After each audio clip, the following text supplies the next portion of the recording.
Here's a card I want to show you today. I'm going to show you some techniques using reinkers. This one is called Polished Stone. The difference is I did not use a metallic reinker.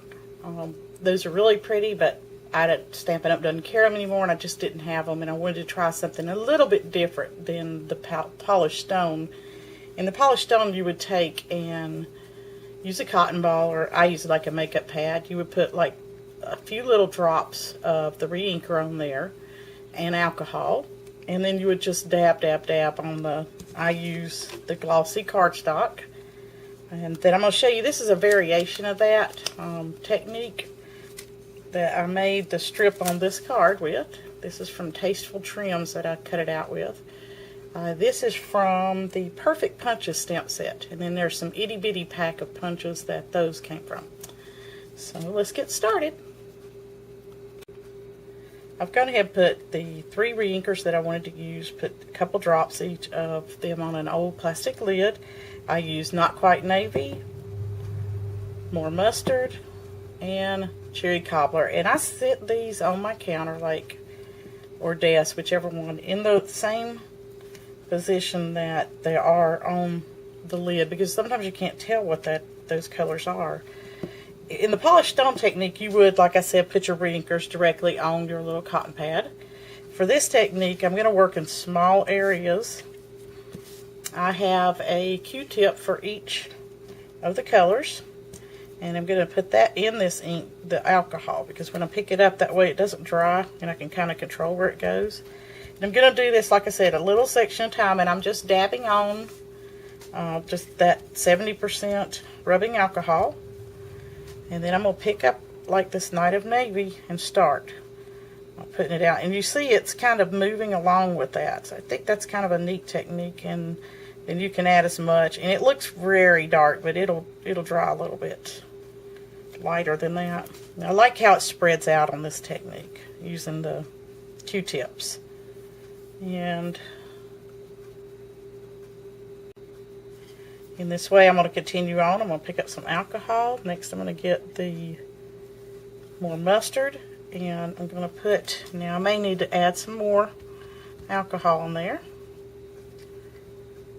And you can see it'll start blending in towards the other, which is fine. You can dab, do whatever however you want to do.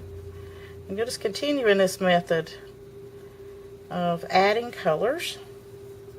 And you can see that alcohol wasn't there as much, so that one's a little bit darker.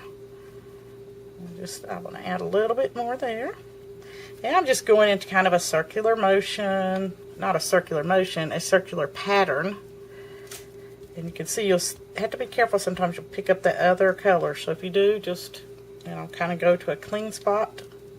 You could wait and let this dry in between, but I just don't have time for that for sake of the video. And since I messed that one up, I want to see if you go back and you do just a little bit of touch up with this. It is kind of neat how it works, how it just kind of spreads out, and you can see it's turning green there in between the blues and the reds. So now I've got this, I'm going to go to my red. Just make sure you got alcohol on it. Pick it up and start. And just start dotting. Keep going. I'm really not sure what to call this. Rainbow technique, I don't know, maybe some people have done it. And you can see it's kind of odd because it will blend in as the alcohol spreads out. It will blend. And like I said, you can go back and so you just turn the other side over there, which just had alcohol, and it makes kind of a odd looking stone pattern in a way. And like you just go back and, okay, so like I wanted a little bit more alcohol on this, make it a little bit more like it's the pattern that it was, and that's turned completely green. So obviously I didn't do that for that card I showed you, but I'm going to try to put a little bit more of this in here. Oops, forgot this. This step is important because you want your paper to be moist to be able to accept the ink. I'll just do this, keep going.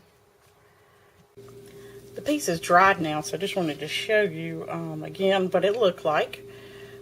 I'm not sure if the camera's picking it up correctly.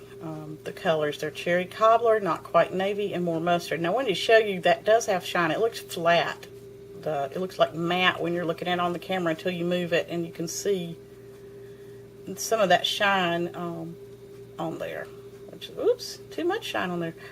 So anyway, that's how I made this, and when I put it through, I made sure that the pattern wasn't like all one way, pointing one way, so that I'd get this kind of neat effect. So you can see that that's also glossy. I like the glossy because it just lends itself to manipulating the ink better. For this technique, and I'm not sure what it's called, it may be out there, I don't know, it just popped in my head yesterday when I was thinking things to do with these. I'm going to use a brayer, and I'm going to use 3 colors of ink. So I'm going to use So Saffron, that one, Baja Breeze, and Wild Wasabi. Those are the 3 colors I'm going to use. And I've already predetermined where I'm going to put my Certainly Celery. I'm going to start at the end and just go down and do a little squiggly line like this. You don't have to be perfect. You don't have to add a tremendous amount of ink, but enough to get it wet that it'll blend in when we get there to the paper, when we get on the paper. If you get too much, you can always just kind of lead it back out like that. And then I'm going to keep going around till I get it there. Once you get at the end, and the reason I left this in the ink, put the ink a little bit in from the side, was so that I could do this with my finger. I could roll it. If you're left-handed, of course, you could use your right hand to roll it. So I'm going to get it down here. Just make sure that you've got enough ink on there. So that was the Certainly Celery. Next in line, I'm going to use the Baja Breeze.